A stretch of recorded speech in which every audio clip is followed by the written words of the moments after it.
अभी तक जो हमने पढ़ा था पीछे वो क्या पढ़ लिया था हमने, अलग अलग डिफरेंट डिफरेंट फॉर्म देखी थी लाइंस की, ठीक है।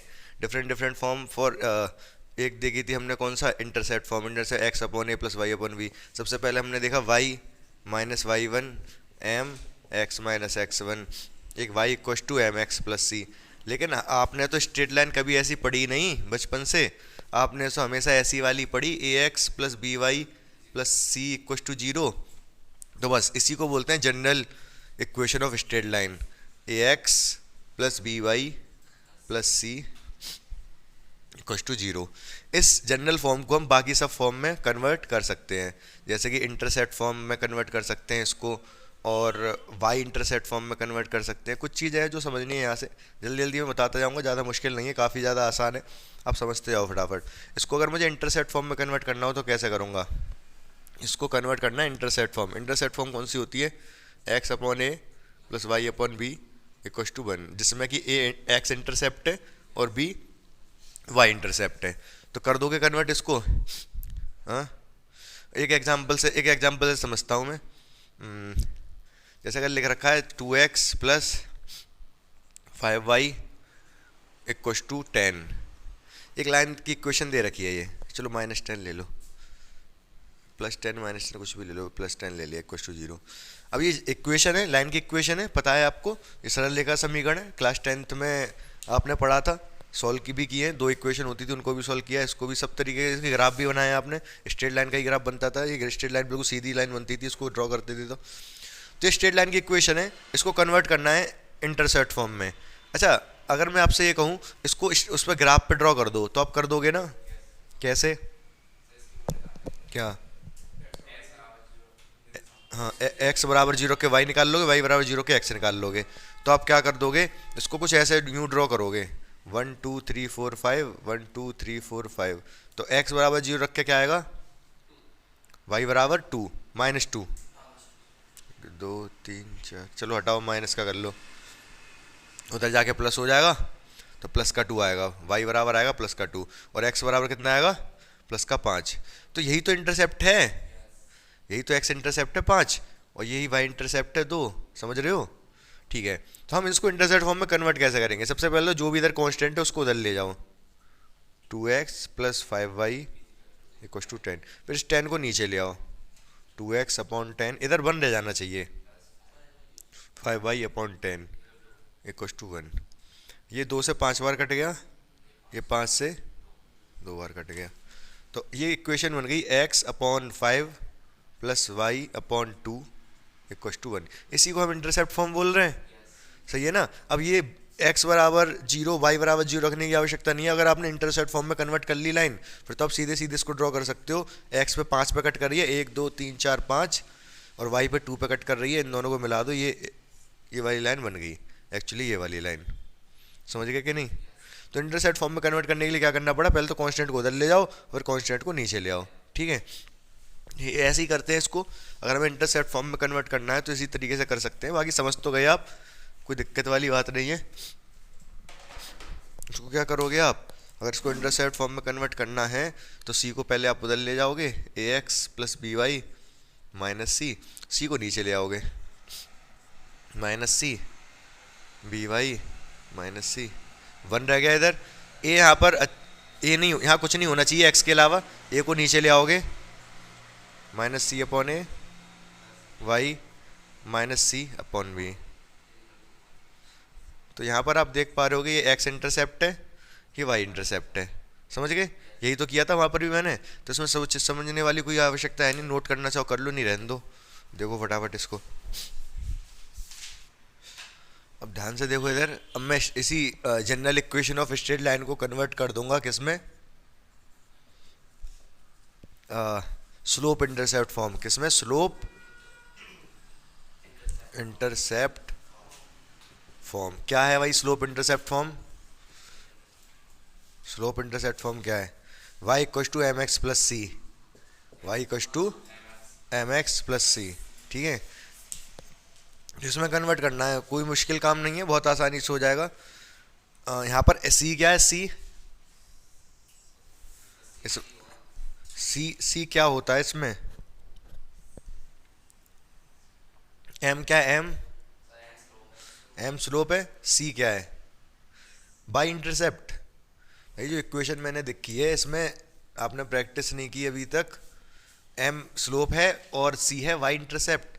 अगर कोई लाइन यूं करके जा रही है तो अगर इसका वाई इंटरसेप्ट ये है 4 और ये एंगल बना रही है कितना 60, तो इस लाइन की इक्वेशन क्या होगी? नहीं, ये काली काली जो लाइन दिखाई दे रही है काली, इस काली की इक्वेशन क्या होगी? वाई इंटरसेप्ट 4 है, यहाँ से लेके यहाँ तक 4 है, ये 4 है, ये 60 डिग्री एंगल बना रही है, तो इस काली वाली लाइन की इक्वेशन क्या बनेगी? अरे ये इक्वेशन लगा दो भाई। एम निकाल लो पहले, तो इसका एम क्या होता है 10 थीटा, थीटा कितना है 60, तो एम कितना आ गया √3। ये वाली इक्वेशन लगा दो फिर, y equal to m, m की जगह तो √3 लगाओगे √3x, और c की जगह क्या लगा दोगे 4, क्योंकि y इंटरसेप्ट ही तो होता है c। तो ये आ गई इक्वेशन। समझ पा रहे हो कि नहीं? चाहो तो रीअरेंज कर लो इसको, y को उधर ले जाओ, तो √3x + y - 4 इक्व टू 0। ऐसी तो दिखती है आपको स्ट्रेट लाइन की इक्वेशन, बन गई ऐसी। समझ रहे हो ना? तो यही तो थी हमारी इंटरसेप्ट, कौन क्या थी? Slope intercept form. इसमें स्लोप है m और इंटरसेप्ट है c। ठीक है, तो इसमें भी कन्वर्ट कर सकते हैं इसको हम, इसमें भी कन्वर्ट कर सकते हैं। कैसे करेंगे इसमें कन्वर्ट?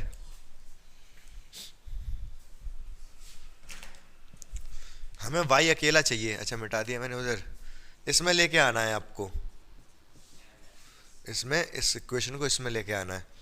तो सबसे पहले y अकेला चाहिए, तो y वाला इधर रखो, बाकी सब उधर, ये x उधर और c भी उधर।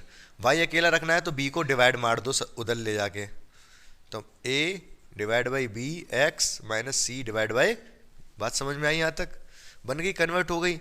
अब देखो मैं बताना क्या चाह रहा हूँ वो समझो आप। मैं आपको ये बताना चाह रहा हूँ कि अगर कोई इक्वेशन दे रखी है 4x + 5y, 4x + 5y + 20 equal to 0, ये इक्वेशन दे रखी है, हमें इसको कन्वर्ट करना है इसमें। तो कोई ज़्यादा मुश्किल काम थोड़े ना भाई, 5y को यहीं रखो, बाकी दोनों उधर ले जाओ, 4x उधर जाके माइनस का हो गया, 20 उधर जाके माइनस का हो गया, 5 को फिर डिवाइड में मार दो, -4/5x माइनस के 20/5, तो क्या बन गया ये y equal to -4/5x minus के 4। ये बात समझ में आई आपको? तो जब हम इस इक्वेशन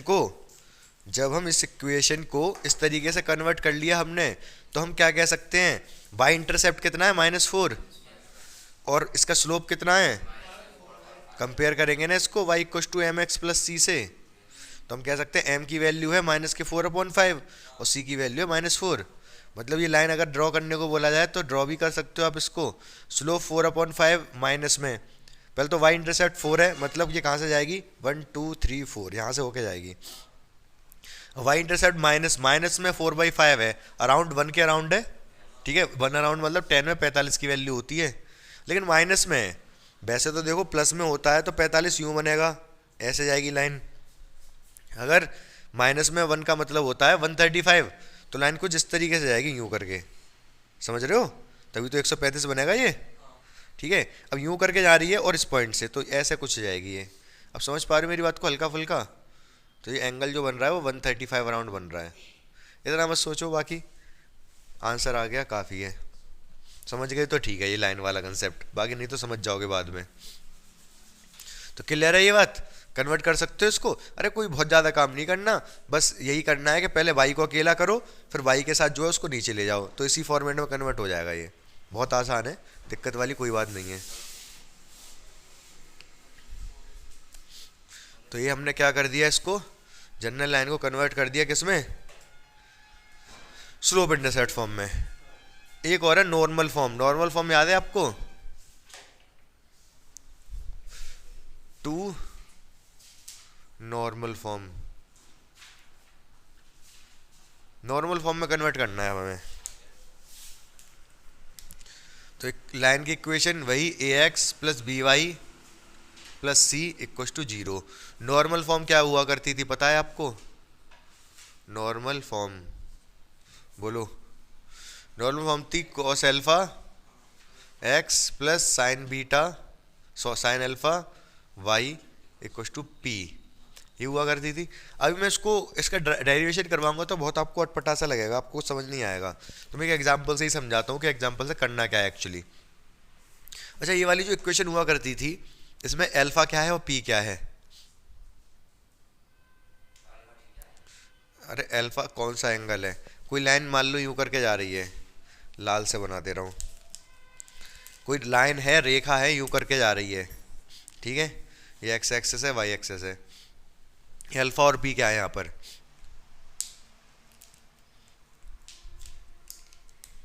अगर मैं ओरिजिन से जो परपेंडिकुलर डाल दूं, ओरिजिन मतलब मूल बिंदु, ओरिजिन से अगर मैं इसमें परपेंडिकुलर डाल दूं तो जो परपेंडिकुलर है, जो एंगल बना रहा है एक्स एक्स के साथ, वो अल्फा होता है, जो परपेंडिकुलर की लेंथ वो पी होती है। आई बात समझ या नहीं? ठीक है, ठीक है। तो अगर मैं आपसे एक बात कहूं, मैं आपसे क्या कहूं? एक बात, मैंने आपसे कहा x प्लस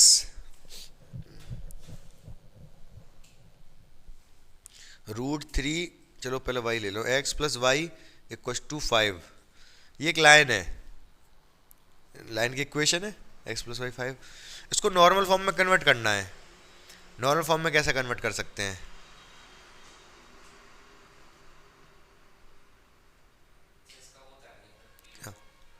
हाँ वो तो है नहीं, वही तो मैं पूछ रहा हूँ। कॉस अल्फा साइन अल्फा, हाँ। क्या? कॉस की वैल्यू 1 तो 90 में होती है जी, नहीं 1 0 पे, साइन में 90। तो क्या करेंगे, बहुत ध्यान से सुनना मेरी बात को, एक स्टेप बता रहा हूँ, उसको रट लो, समझ में बाद में आ जाएगा। वो जो x का कोविशेंट है, जो y का कोविशेंट है, मतलब यहाँ पर a और b, इसका अंडर रूट ले लो। क्या ले लो? अंडर रूट ए स्क्वायर प्लस बी स्क्वायर। ठीक है, क्या करा रहा हूं मैं आपसे? अंडर रूट, दोनों का अंडर रूट, किसका? स्क्वायर का, एक्स के कोफिशिएंट वाई के कोफिशिएंट का। यहाँ पर क्या क्या है ये हैं? √2 हो जाएगा, 1 1 है ना, इसका ही कोफिशिएंट 1, इनका कोफिशिएंट 1, तो इसका लोगे आप तो ये आएगा 1 का स्क्वायर प्लस 1 का स्क्वायर √2 अंडर √2। अंडर √2 का डिवाइड मार देना है सब में, 1 x upon under √2, y upon under √2, 5 upon under √2। बस इतना करने पे ही काम खत्म हो जाएगा हमारा। 1 अपॉन अंडर √2 होता है कोस 45, कोस 45 एक्स, यहाँ पर 1 अपॉन √2 होता है साइन 45, मतलब दोनों में ही होता है वो तो, और ये 5 अपॉन √2। समझ रहे हो मेरी बात को? तो बस अल्फा हो गया 45। अच्छा, यहाँ पर मैंने इसको कॉस, यहाँ पर साइन रखा, क्यों? क्योंकि नॉर्मल फॉर्म में यही तो होता है, यहाँ x के साथ कॉस, y के साथ साइन। तो इस 1 अपॉन √2 को मैंने कॉस 45 रख दिया, इस 1 अपॉन √2 को मैंने साइन 45 रख दिया, और ये y है, ये हो गया। तो अल्फा, ये अल्फा इस वाली लाइन के लिए, ये जो लाइन दिख रही है आपको, इस वाली लाइन के लिए अल्फा कितना है? 45, समझ रहे हो?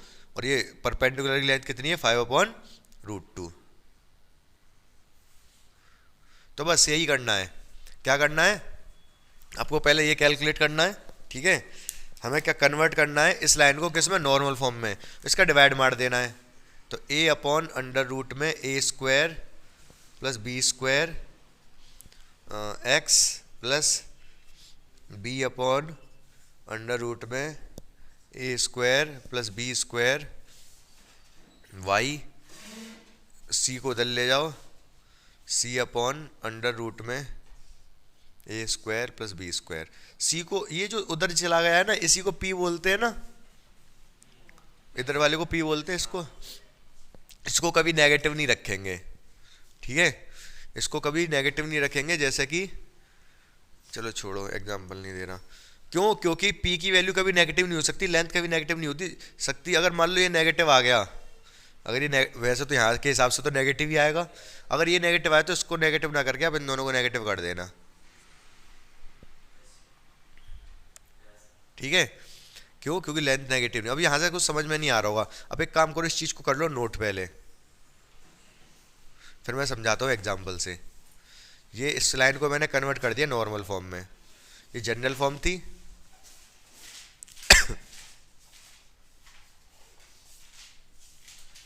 ये कन्वर्ट हो गया नॉर्मल फॉर्म में।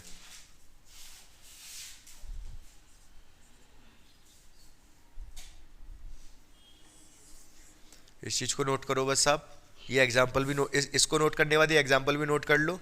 इसके बाद एक दो एग्जाम्पल और कराऊंगा तो पूरा क्लियर हो जाएगा। ये भी नोट कर लेना साइड में, नॉर्मल फॉर्म ये होती है।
नीचे वाला पढ़ लेना क्या लिखा है, जहाँ तक मुझे उम्मीद है समझ में आ जाना चाहिए आपको।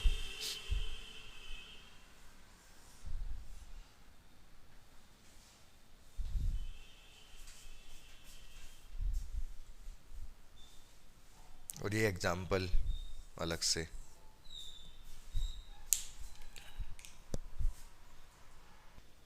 ये क्वेश्चन है, इसको नॉर्मल फॉर्म में कन्वर्ट करना है, अल्फा बताना है और पी बताना है। बता दो फटाफट। सबसे पहले इसको नॉर्मल फॉर्म में कन्वर्ट करने के लिए मैंने जो बताया वही किया होगा आपने। चाहो तो पहले 4 को पहले उधर ले आओ, बाद में देखते रहेंगे। √3x - y = -4। उसके बाद मैंने बताया कि ये p बनेगा, ये क्या p बनेगा, लेंथ ऑफ परपेंडिकुलर।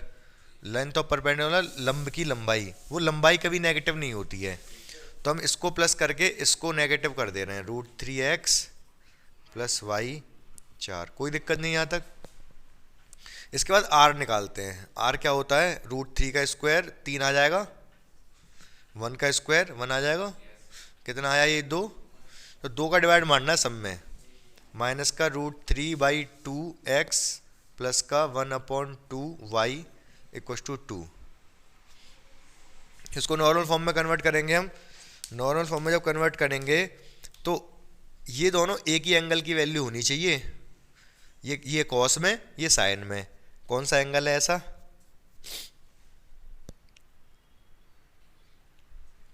थर्टी। भाई माइनस थोड़े ना होता 30 में, cos 30 अगर इसको कहोगे तो cos 30 माइनस √3/2 थोड़े ना होती है, तो कितनी होगी फिर ये 150, क्योंकि cos में नेगेटिव होती है 150 पे, साइन में पॉजिटिव होती है, तो क्या बन जाएगा ये cos 150x plus sine 150y = 2। Alpha आ गया 150 और p आ गया 2। समझ गए? तो लाइन पता है कैसी होगी, पहले तो अल्फा 150 बन रहा है, मतलब परपेंडिकुलर कुछ इस तरीके से होगा, इसकी लंबाई केवल 2 होगी, लंबाई 2 रखनी है, लाइन कुछ यूँ हो जाएगी फिर इसके परपेंडिकुलर, जो लाइन है वो यूँ हो जाएगी, ये 2 है, ये 150 है, ठीक है। अच्छा ये आपको समझ में आया 150 कैसे, ये 30 की वैल्यू होती है ना, मैंने बताया था अगर सेकंड क्वाड्रेंट में जाना है और ये 30 की वैल्यू हो तो 180 से माइनस कर दो 30, 150 की हो जाएगी, ये बताया था ना। तो इस तरीके से अल्फा 150 और p 2 आ गया। क्लियर है ये वाला कंसेप्ट। आगे एक्सरसाइज में क्वेश्चन आएगा तो कर लोगे ना। अच्छा ज़रूरी नहीं है आपको हमेशा ऐसे ही मिलेंगे वैल्यू, मतलब कुछ इस तरीके की मिलेंगी जो पूरी पूरी कुछ ना कुछ एंगल बना लें। हो सकता है वैल्यू ऐसी भी मिल जाए जो एंगल ना बनाए। नोट करो करो फटाफट। सपोज अब ऐसी इक्वेशन दे रखी हो, इसको भी इसको नॉर्मल फॉर्म में कन्वर्ट करना हो, लंब रूप में कन्वर्ट करना हो, तो कैसे करेंगे। अब यहाँ पे कंप्लीट स्क्वायर नहीं बनेगा। आर क्या आएगा, 2 का स्क्वायर 4, 3 का स्क्वायर 9, रूट 13 आ जाएगा। कोई बात नहीं, जो भी आया रूट 13 का डिवाइड मार दोगे 2 अपॉन, ये कर दे रहा हूँ यहाँ माइनस कर दे रहा हूँ, तो क्या आ जाएगा, माइनस से फर्क नहीं पड़ेगा, ये तो 9 ही आएगा तब भी। 2 upon root 13 x minus 3 upon root 13 y equal to 6 upon root 13। ये तो कंफर्म है कि ये पी की वैल्यू है, परपेंडिकुलर की लेंथ है, इसमें कोई दिक्कत नहीं है। बाकी कॉस अल्फा की वैल्यू ये है, साइन अल्फा की वैल्यू ये है। क्वाड्रेंट बता सकते हो कौन से क्वाड्रेंट में जाएगा ये, cos positive y sine negative हैं? नहीं आगे नहीं, वो तो ठीक है, मैं ये सिर्फ इतना पूछ रहा हूँ, ये ऐसा ये सेम वैल्यू अल्फा की तो सेम ही वैल्यू होती है ना दोनों के लिए, बस ये कॉस में होती है साइन में होती है। ये वाली वैल्यू कॉस की होती है और ये साइन की होती है। मतलब मैं लिख दे रहा हूँ कॉस अल्फा इक्वल टू कितना है आपके पास 2 अपॉन रूट 13 और साइन अल्फा कितना आया माइनस के 3 अपॉन रूट 13। हाँ फोर्थ पी की वैल्यू, फोर्थ में साइन नेगेटिव होता है कॉस पॉजिटिव होता है, थर्ड में तो टेन पॉजिटिव होता है ना, फोर्थ में साइन नेगेटिव होता है कॉस पॉजिटिव। वो सब छोड़ो, कुल मिला के यही डेटा हमें निकालना था जो हमने निकाल लिया। बाकी अल्फा अगर आपसे पूछता है यहाँ पर निकाल तो पाओगे नहीं अल्फा, क्योंकि ये कॉस में कोई वैल्यू ही नहीं होती ये वाली, मतलब होती तो है लेकिन जो हमें पता है 0 30 उनमें नहीं होती। ठीक है, तो हम यहाँ पर अल्फा दो तरीके से बता सकते हैं। वैसे जनरली टेन इनवर्स, अब अगले ट्वेल्थ में इनवर्स फंक्शन पढ़ोगे, टेन इनवर्स कॉस इनवर्स। ठीक है, तो अच्छा ये बता सकते हो टेन अल्फा कितना होगा, टेन अल्फा -3/2, साइन ऊपर आएगा कॉस नीचे, टेन क्या साइन वाला ये 3 ऊपर आएगा 2 ये रूट 13 कट जाएगा। अल्फा बराबर लिखना चाहो तो आप लिख सकते हो टेन इनवर्स -3/2। बाकी इतना एक है शायद टेन इनवर्स वाला, देख लेंगे एक्सरसाइज में कौन सा वाला है। बाकी सब तो नहीं तो जैसे पहले 2 एग्जांपल कराए थे ना वैसे ही होंगे इसमें, तो इतने ये वाले ये आप समझ गए होगे, अब ज़्यादा दिक्कत नहीं है इसमें। लिखना चाहो तो इस वाले क्वेश्चन को लिख लो, बाकी एक कंसेप्ट और रहेगा वो और बताता हूँ मैं फटाफट। लिख लो इसको।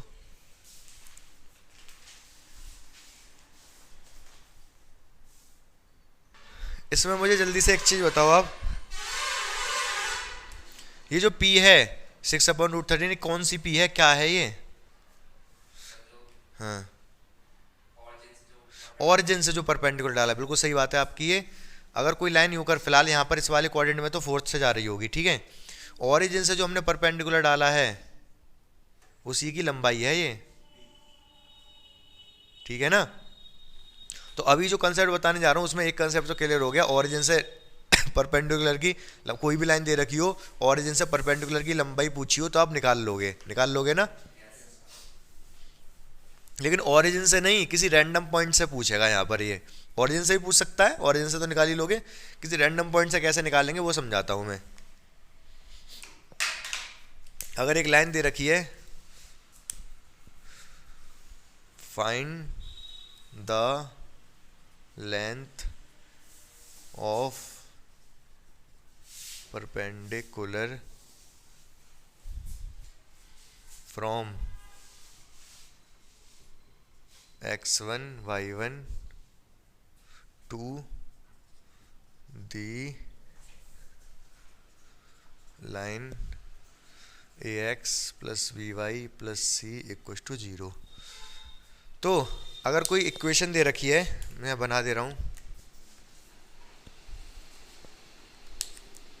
एक कोई लाइन है हमारे पास, ठीक है, एक कोई पॉइंट है, इस लाइन की इक्वेशन कितनी है ax plus b y plus c equal to 0, ठीक है।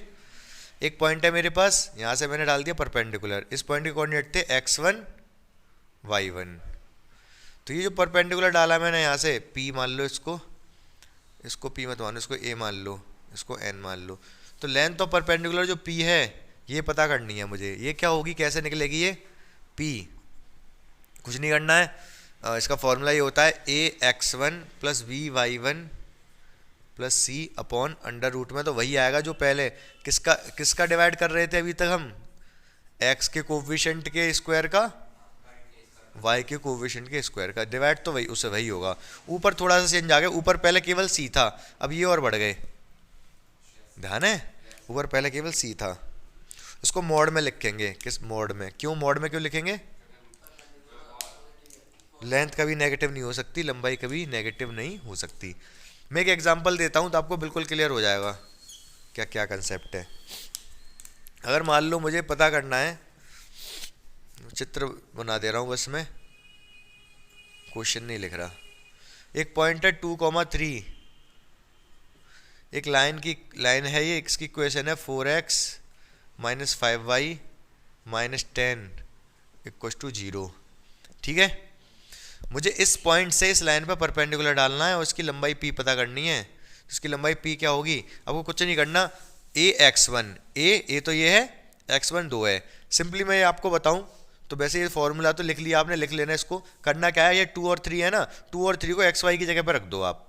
4 इंटू 2 को x की जगह पर रखोगे, 5 इंटू 3 और नीचे क्या आएगा, अंडर रूट -5 आएगा, लेकिन वो कोई फर्क नहीं पड़ रहा। 8 मॉडल लगा दो, कितना हो गया 8 15 15 25, 25 में से 8 गए तो 17, ऊपर आया माइनस के 17 और नीचे आ गए 25 और 4 30 41 या 16 और 25 41 अंडर रूट 41। इस पर मॉड लग रहा है तो इसको पॉजिटिव कर देगा 17। आसान है परपेंडिकुलर की लेंथ निकालना। अभी यही अगर ओरिजिन होता, यही पॉइंट अगर, तो यहाँ पर 0 रखते एक्स पे, यहाँ पर भी 0 रखते तो सी रह जाता केवल, और नीचे तो आता, ये पुराना वही बन जाता फिर वो। समझ गए कि नहीं समझ गए, क्लियर है ना बिल्कुल? कहीं डाउट है तो पूछ लो, अभी आप कंसेप्ट आपका पूरा खत्म हो चुका है, अब एक्सरसाइज रह गई है ये 10.3। एक और एग्जाम्पल करा दूं इसका एग्जाम बुक से बता रहा हूँ, इसी का क्वेश्चन करो आप। क्वेश्चन नंबर 4 एक्सरसाइज का आप करके देखो, बिल्कुल सेम कंसेप्ट में भेज दे, जल्दी करो आप। देखो पहले एक क्वेश्चन को सही बनाओगे। अच्छा, यहाँ पर मैंने ये लाइन बना दी है, लाइन जो भी अभी देख लेंगे सिंप्लीफाई करके। अच्छा, मैंने -1,1 फर्स्ट क्वाड्रेंट में ले लिया। अभी मैं सोच रहा इसको हटा ही दो आप। ये लाइन है, ये पॉइंट से परपेंडिकुलर डाल दिया तो क्या आएगा 2x प्लस 12 5y माइनस 10। तो इसको इधर ले आओ, 2x माइनस 5y, इस 10 को भी इधर ही ले आओ, हैं 12x, क्यों ये 12 है ये, अच्छा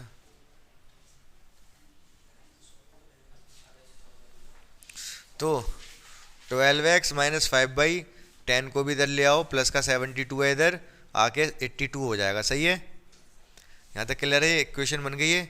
लाइन की इक्वेशन क्या बनी है हमारी, ये 12x minus 5y plus 82 equal to 0।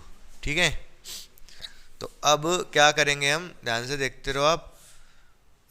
इसमें हमें परपेंडिकुलर डालना है -1,1 से, p की लेंथ पता करनी है। तो x जगह पर रख दो -1, भाई -1,1 है ना पॉइंट, y की जगह पर रख दो 1 plus 82 divide by under root में 12 का स्क्वायर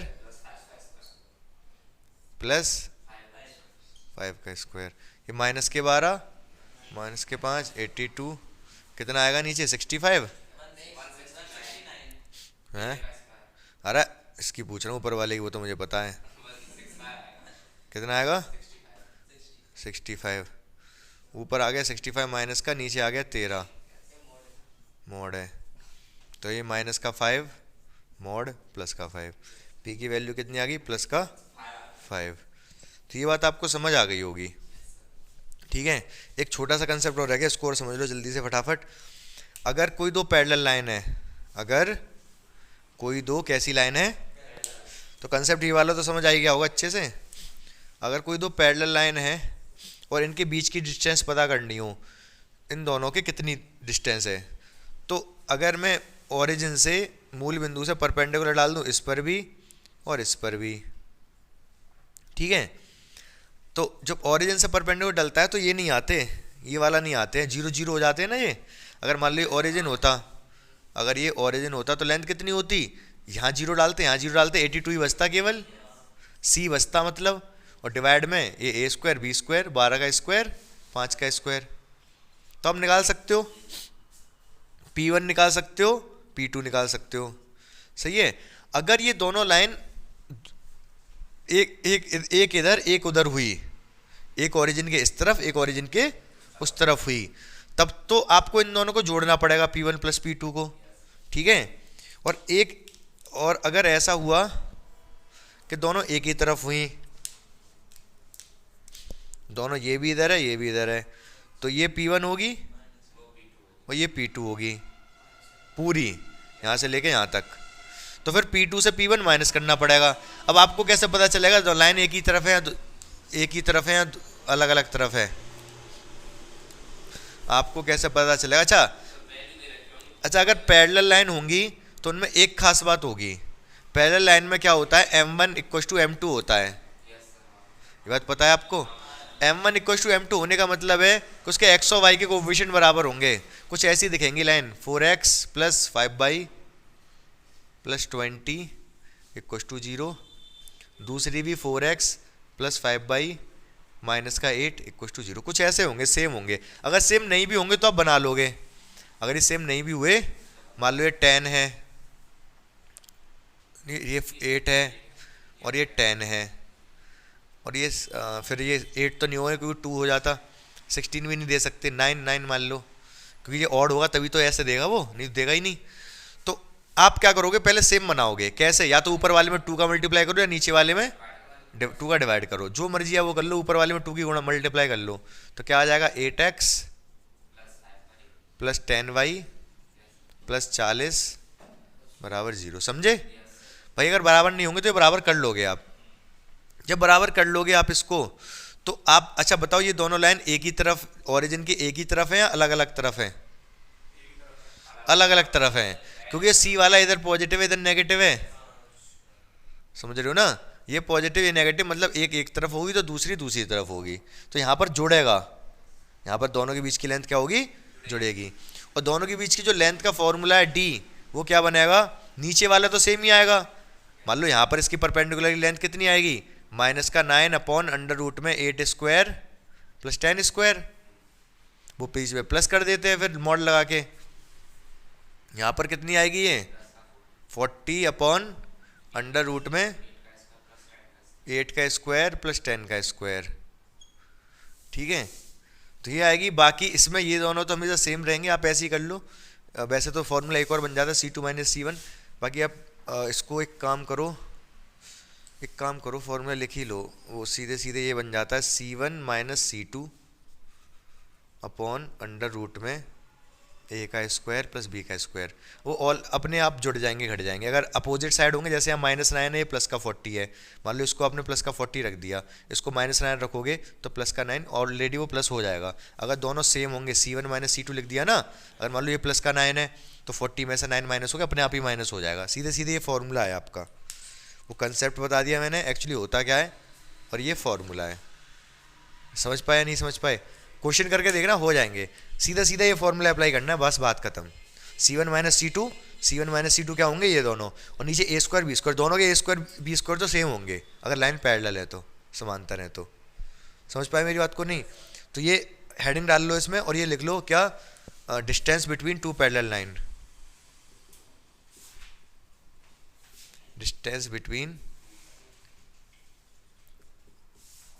टू पैरेलल लाइन, इससे निकल आएगा दो समांतर रेखाओं के बीच की दूरी। ठीक है। तो यहाँ तक आपका कंसेप्ट पार्ट पूरा खत्म हो गया। कंसेप्ट ही नहीं बताए मैंने, जो भी कंसेप्ट बताया उस पर एग्जाम्पल भी बताए। जैसे बुक में तो क्या होता है, कंसेप्ट होते हैं सारे, एग्जाम्पल्स नहीं होते। मैंने कोई भी एक कंसेप्ट बताया तो उसके एग्जाम्पल बताए, फिर उसके बाद मतलब आगे बढ़ गए। अभी कंसेप्ट ही क्लियर हो पाया इस एक्सरसाइज का, लेकिन इतना समझ में आ गया, इतना इतना समझा दिया कि आप चाहो तो पूरी एक्सरसाइज खुद से भी कर सकते हो। ठीक है, कोशिश करना जितनी हो जाए। जो नहीं समझ में आएगा तो कल बता दूंगा मैं, ठीक है।